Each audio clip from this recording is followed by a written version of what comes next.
தன்னம்பிக்கையே வரமாட்டேங்குது குருஜி. என் மேலே எனக்கு நம்பிக்கையே இல்ல. நம்மளால இதெல்லாம் செய்ய முடியுமா? பெரிய விஷயத்த ஏதோ ஒண்ண சாதிக்கணும்னு நெனச்சு, நெறைய பேர் நல்லா செய்துகிட்டு இருப்பாங்க. திடீர்னு ஏதோ ஒரு ஃபெயிலியர் வரும். லைஃப்ல நெறைய ஃபெயிலியர ஃபேஸ் பண்ணியிருப்பீங்க. அது நடக்காம போயிடுச்சு அப்படின்னு நெனச்சு, மனம் ரொம்ப அப்படியே துவண்டு போயி தன்னம்பிக்கையே இழந்துருவாங்க. There is no such thing as success, no such thing as failure அப்படின்னு ஒண்ணு கிடையாது. இந்த செய்யற வேலைய நீங்க ஜாலியா அனுபவிச்சுட்டே செய்யணும். முடிவு எப்படி வேணாலும் இருக்கட்டும்.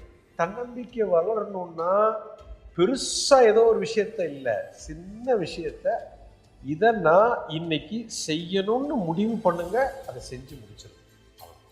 அது சின்ன விஷயமா இருக்கும். ஆரம்பிங்க, சின்ன சின்ன விஷயத்துல இருந்து இன்னையில இருந்து ஸ்டார்ட் பண்ணுங்க. ஓகே, இதை செய்ய ஆரம்பிங்க. ஒரு மாசத்துல என்ன தன்னம்பிக்கை வருதுன்னு பாருங்க. அப்புறம் அப்படியே கொஞ்சம் கொஞ்சமா அடுத்தடுத்த விஷயங்கள்ல போயிட்டே இருங்க. ரொம்ப பெரிய ஆள் ஆயிடுங்க.